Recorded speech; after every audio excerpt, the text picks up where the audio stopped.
Yo, what's going on, guys? This is another episode here. I am your host, AD, the RPA guy. Welcome to my YouTube channel where I help you simplify your journey into tech. And today we got a special guest.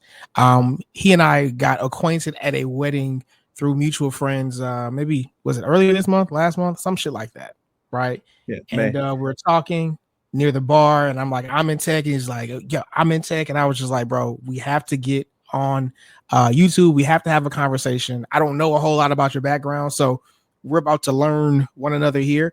But in general, man, like the reason I wanted to bring you up is because you make tech look easy, and a lot of these people fucking make this look hard. Not only do you make it look easy, you make it look fun. You know what I'm saying? So y'all help me welcome Jeff to the stage. Jeff, how you doing today, bro? I'm well, man. I'm blessed. Another day in paradise. I love it. I love it. So positive. So, question, man, how long have you been in tech at this point? At this point, I think we're going on about 12 years, if not more. 12 years. About Okay, so 13 that years. sounds about. So did you go to college, Aston? I did, but my path was totally outside of technology. I was on the medical path. I wanted to be a pharmacist. Interesting. And then how did you end up getting into tech? So around the time that I was working in pharmacy, it was a little interesting. I was running a pain management facility in '08. Mhm. So if you know anything about pain pills in '08 in South Florida, it was a very tumultuous time. So having like a heart for like holistic things and like medicine, it was kind of pushing my interest towards other things. At this particular time, I was home. My friends would come over because I had fast internet. I was always cooking and things like that. So they would work from home at my house, and like 1, 2 o'clock in the afternoon, fold their laptops up and be like, "Oh, we're done. We made $400 or $500." And I was like, "Oh, you made $500 that quick?" There's still hours left in the workday, and then that's it. That's how I got into tech. Wait. So I feel like you're skipping over. So you saw Yeah, them. I there. hear like that's where These are the the clip notes. inspiration came from.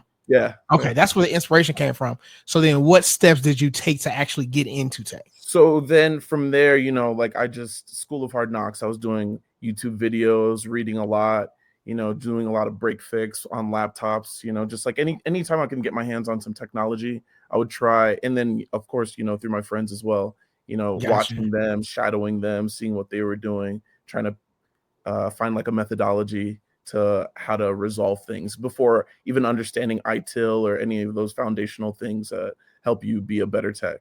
You know what I mean? I was just kind Okay. of following their methodology. So was the goal to get into tech or was the goal to get out of the pharmaceutical industry? The goal was easy money. Come on, say it again. I The like goal it. was easy money. I saw them making easy money. We weren't stressing Yeah. or hanging out at the house. I was Yeah. like, this looks very stress free. I was like, I'm not too good for this. You I'm not You know what I'm saying? Sometimes people like to act like they're too good for that. I'm not too good for that. check this out, bro. I literally just came up with this concept maybe 24 hours ago. I want your thoughts on it. I think hard work is a scam. I think it's a scam. For suckers. I think yes, I'm so glad you agree because it's like, bro, if you can make $100,000 a year working 40 hours a week, or you can make that same 100,000 a year working 10 hours a week, why in the hell would you ever choose 40?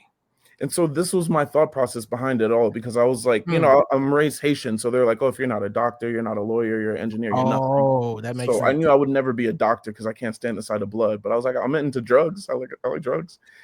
So the pharmacy, it was a lot of hard work. It was a lot of hard work, a lot of stress. And at the end of the day, when I finished pharmacy school, I'd be making $110,000, $120,000.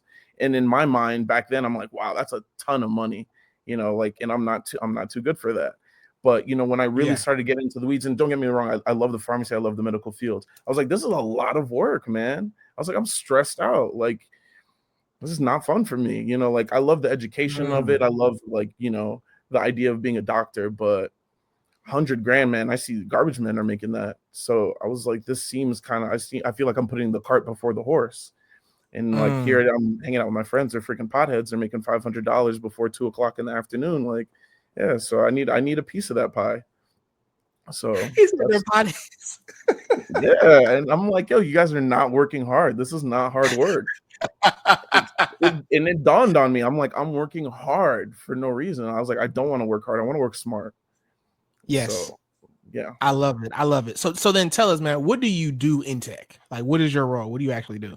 So I'm a Windows generalist. I don't think I specialize in anything, and I think that's what makes me so successful. Like for the corporation I work for, I work in their field services division. So basically, they throw me around to other organizations. And because I've been working with technology so long and I have so much experience, I don't need much training in any infrastructure. I've worked as a system administrator in a lot of organizations, large enterprise organizations. So just a generalist. I can do security. I do whatever you need. I can work Exchange. There's a lot of need for right now for like Intune. I can work on Linux. I can do Windows servers. I can do whatever. So I'm okay, so then if it's on the Windows platform, you've got experience with it. It can do pretty much any and anything. everything. And then most softwares, I've touched most popular softwares as well. So I mean, like coding, things like that. I'm not a developer, so I don't touch that. But like I can do some scripting. I can do some automation. I can do a little bit Mhm. of everything.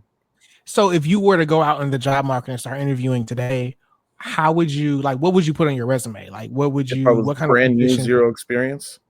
No, no, no, no, no. Like, I guess you say Windows generalist. I've never heard that term till just now, and you did a good job explaining it, so I know what it is. I'm more so asking like, what kind of roles are you applying for, or would you be Um, applying for if you were to? right now, if I was applying for something, I would apply for like senior system administrator or Okay, system engineer, something along those lines. okay. So when I hear system, I try to break things down into simple understandings. So systems engineer, basically, that's someone who kind of gets platforms ready for people to Yeah, use.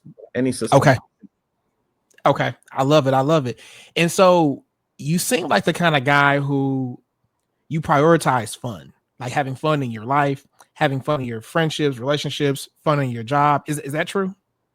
I think that if you're not having fun, then you're kind of miserable, right? And like, why would I you want to agree. be miserable? I Yeah, agree. I've been getting that a lot. Like, oh, you're the fun guy, which I don't know when I've transitioned into that, but it's fine. I'll take it. Yeah. But yeah, like what's the point of this life? I don't want to struggle and be miserable. I want to have fun. Yeah, absolutely. Yeah. I tell people that if it's not fun, then it's not for me. Yeah, Period. it's Life is bro. supposed to be fun. Life is supposed to be fun. Man, Yeah. I'd get that tattooed, honestly. If it's not fun, it's Yes. not for me. Like, Yes. why am I miserable? But some people they look at it and they say, well, sometimes you got to do what you got to do. What are your thoughts of that? I think it's very much like a generational thing because, like, my parents would tell you if you're not struggling, you're probably not doing it right. Like they want to talk about going to school, 12 miles away, it was 6 miles uphill, 6 miles downhill, so like, and in their mind, like sometimes, like when I work with the older generation, like when I first started in tech and I was doing like a lot of help desk stuff, like you work with older folks, and sometimes I'd watch them use a computer. I'm like, why are you doing that the way you're doing that? I'm like, you're giving yourself extra work. Like this is a tool to help you. Like you don't, like I'd meet people that would write stuff on their computer, like take notes and then do it again on paper. I'm like, that's curious. I was like, so you've done that twice now. You know what I mean? So I think sometimes for older generations, it was embedded in them. Like if you're not really working hard at a graft, you're not really like grinding it out, then you're not working. You know what I mean? And I Mm-hmm. think maybe it's Mm-hmm. like a newer phenomenon, like for the millennials and the Gen Xers or whatever, To or me, Gen it's Z. a lack of efficiency. To me, like And if I you couldn't could agree do more. it, yeah, if you could do it in 5 steps, why take 10? Why take time? Yeah, Has but anyone ever told you that? Because I don't think you're this way, but I'm curious. Has anyone ever told you that like the way you ask questions can be kind of condescending? yes. Okay. I don't see it that way. You Yeah. come off as someone who's genuinely curious, No, almost for sure. confused. Almost confused. Like, why in the fuck are you doing that? Why are you doing that? Yeah, stop doing that. Yeah. Yeah, Yeah. and I'm grateful for my current career. A lot of the gentlemen that I worked with have been in IT for a long time, and Yeah. their demeanor in approaching things that seem kind of asinine is so beautiful. Like I really love the way they communicate with like a lot of customers, and And this is another thing that I'm really grateful for tech. Like it teaches me things about my personality that I can work on. Mhm. And like I feel Mhm. like if you're not self-reflective, then you can't get better. And and I recognize that, like the more I Mhm. learn, the more I learn, the more I learn, I'll deal with somebody else and I'm like, that's stupid. And that's the horrible approach to take with somebody when you're trying to teach them. So Mhm. yeah, I As opposed to honestly, asking like, why are you doing it that way? So you can yeah, understand their thought process behind what they're doing and why they're right. doing it. Yeah, I no, love it. truly. And I'm so grateful for tech because of all these things. Like I learn more about myself, I'm making great money, like I'm meeting awesome people. If it wasn't for tech, I Mhm. would have never been at that wedding because I would have never Mhm. been at that bar in the middle of the day just kind of hanging out, you know what I mean? Mhm. So Mhm. So are you in management? no. Okay. No, nor would I want to be, I don't think. That's why I remember the conversation we had at the bar, and you were saying like I got these guys on my team and I kind of help them and all of this stuff. And I think I asked were you in management? You were like, yeah, but no, not really. Yeah, no. And but when you're to me, it sounds like you're managing to a degree. If you're asking someone why they're doing something some way and then trying to guiding them to like a simpler way of doing it. So that's why Yeah. that's where the question came from. I think it could be perceived that way, but no, I'm not in any management role. Like I have a reporting manager. It's just that like the gentlemen that are on my team are a little bit older than me, so like Yeah. their approach to some things are kind of silly to me, and I get Got to that you. Got you. condescending question: Why are you doing that? No, it's not it's I don't think the question is condescending. I It's the think tone. that if you I don't even think that so here's how I think about things, bro. There's facts and then there's opinion, right? Mhm. It is not a fact that you're condescending. It could be perceived that way based on who the person is, but you're genuinely asking why are you doing that way? Because you're puzzled, you're confused. Like, I wouldn't have done that. I remember one of my first jobs in RPA, a guy had a bug and he was showing it to me, and he would like in one of the ways that you solve problems in code is you have to go line by line and say, okay, what is this and why are you doing it? What is this and why are you doing it? What is this and why are you doing it? And once you get to the point where they can't tell you why they're doing something, you're just like, stop fucking doing that. That's the Right. problem. So it's a legitimate question. Um, unless you're trying to be an asshole about it. But again, you've mentioned gratitude like 3, 4, 5 times already. So like you don't strike me as that kind of person, but that doesn't necessarily mean that somebody else wouldn't perceive it that way due to insecurities and shit like that. Absolutely. Um, so okay, so you're not in management because I was about to say, bro, you make management sound fun. You make management sound, like doable, but that's so you have no one who reports to you Yeah, right yeah, now. Is what no, it sounds like. no, thank Okay. you. Yeah.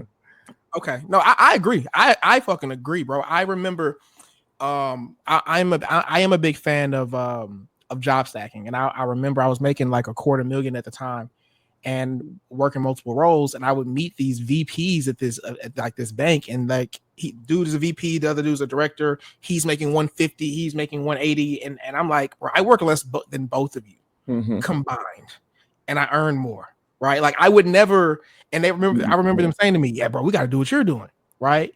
So yeah, bro, I would never get into management. It does not seem like it's worth it unless you just really fucking love people and want to work weekends, type of Yeah. thing. More power to you. Yeah. Okay. So then, lastly, let's switch gears before I let you go.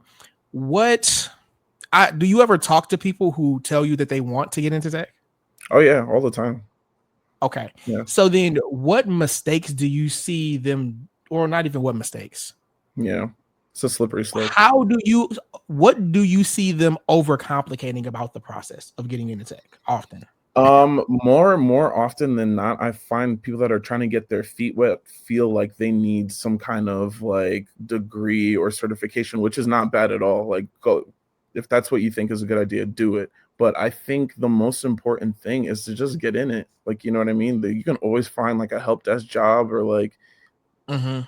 like some kind of desk side support You're role. saying get your foot in the Get door. in there. Yeah, because Yeah. the first, even if you go get your like masters or whatever, you get your bachelor's or AA or in a bunch of certs, they're gonna want to see some kind of experience. Like Mhm. I've ran into a woman. I did a contract for a corporation in Florida, and she had a CCNA, she had some kind of security cert as well. you know, like some really nice certs, and we were upgrading their POS systems or their servers, whatever. Anyways, long story short, she couldn't tell the difference between the host and the client. And I was like, what certs did you say you had again? I was like, you seem really confused when There we're. you did it again. You did it Yeah. again. That was a little. But no, for real, it's like they put her in a role above me, and she's Yeah. asking. She was like, and I'm watching her use the machine. I'm like, you seem confused. I was like, you seem lost between like the VMware and anyways. Um, so like it's great. Like, yeah, you've got the certification, but you need to get in there. Like you need to get muddy. Experience. You I'm need to hearing you say stress. get Yeah, experience. Yeah. yeah.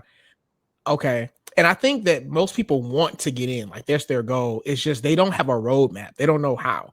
Me personally, I say forget certifications, bro. Like get the job and then they will pay for you to get And they'll pay certification once for you it. get in. All that Right. stuff that you're paying for to do like preemptively, which is great. Like you can get that taken care of like that. Like companies really want to do this for you.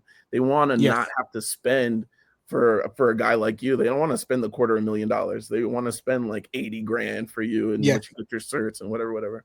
So I think that's the best idea. Just get in there. Like that's the best thing to do. And then figure it out from there. So I want to be I don't like being politically correct. This is why I run my own business. So if you will for a second, I remember one of the things you said. I think this is even on Instagram. You were like, we're talking about like what do you need to do to be able to get into tech, and you're like, do you know how to speak to white people well? Yeah. Those are the kind of tips. What kind of off brand thing? So speaking to white people well, I do completely agree, is a very important thing. Okay. Mm-hmm. What else in that same wheelhouse would you say like people need to be able to do well? You need to be able to speak with some diction. You need to seem like you have aptitude to learn quickly and be adaptive. And you kind of need to have the confidence of like a con man. You need to be like a little bit of a bullshitter, because sometimes you'll run into a position where they're asking you to do something or asking you for experience of something you have no idea about. And you need to give them the confidence and also, you know, kind of exude it within yourself that not only can I do this, but, you know, kind of telling yourself, I'm going to figure this out on the fly, you know? So, yeah. I think what I'm hearing you say is you have to believe in yourself that even if you walk into a situation where you've never done this before and you don't know how, I will figure it out. You need the confidence. Yeah. You have to believe in yourself. Absolutely. Yeah. Okay. I completely agree, bro. We're about to hit the 20-minute mark. So yeah, bro, I think this has been incredibly valuable. I appreciate you, brother. I'm grateful that we got the opportunity to link up and to meet. And like, I'm talking to the people now. As I've said, bro, you're someone who makes the shit look easy, and not enough people do that. Not enough people do that. Like they make this shit sound so hard, and they start to tell people get this certification and that certification. Is like the companies who sell certifications benefit from you believing you need all these goddamn certifications. What you really need is experience, even if you go on YouTube and get a bunch of experience. And then two, you need the social skills and the confidence to sell yourself to a hiring manager, or at the very least be likable. You need to be 100%. A likable fucking person. You need to be a likable person, right? Anything else that you would add before we end it? I think that this is a great career for anybody that feels like they don't know what to do. Like if you want to make great money, like, and you know, maybe school is not necessarily for you and you can use a computer already. If you've got one of these, you can use a computer.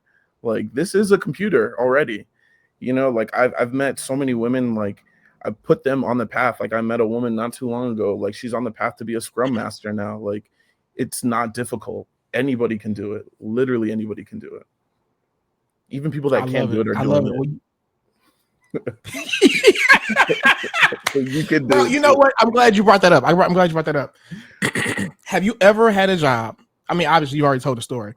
I've had several jobs where I'm making six figures. I'm in tech and I'm sitting next to someone who I assume is making what I'm making or comparable.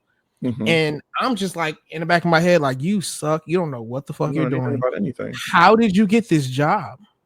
Confidence, personality, being able to talk to white people. You know what I hate though? I remember I would be on these projects where I'm working with people. It's me and somebody else, and I did my part, right? and then it comes to like demo, and we get to their part, and they'll be like, "Shh, don't tell them anything." I'm like, I'm not finna. First off, don't tell me to be quiet. Second, I'm not gonna say nothing. I'm gonna sit back, and I'm not. Don't have them ask me anything. I'm gonna say that's her part. So yeah, give them enough room to hang themselves. Yes, bro. So there's a lot of people who are average or below average in this industry making quite a bit of money. So I agree with your sentiment that like just about anybody can do this. I even tell people, unless you're like 70 and you got arthritis in your knuckles and you're scared of computers, but you've got some older guys in your organization, they probably got some arthritis in their knuckles, and they're probably not all that great. I mean, they do what they can, but they're literally like 75 years old. It's crazy. That's crazy. That's crazy, bro. All right, bro. Well, again, thanks for blessing the platform with your time, bro. I know you got to get to the gym. I'm gonna let you do that, man. And this has been another episode of I don't actually have a title for this, but yeah. Anyway, if you're interested in RPA University, if you're interested in getting some coaching, click the link in the description below. Join the waiting list. Let's talk to you guys soon. Peace.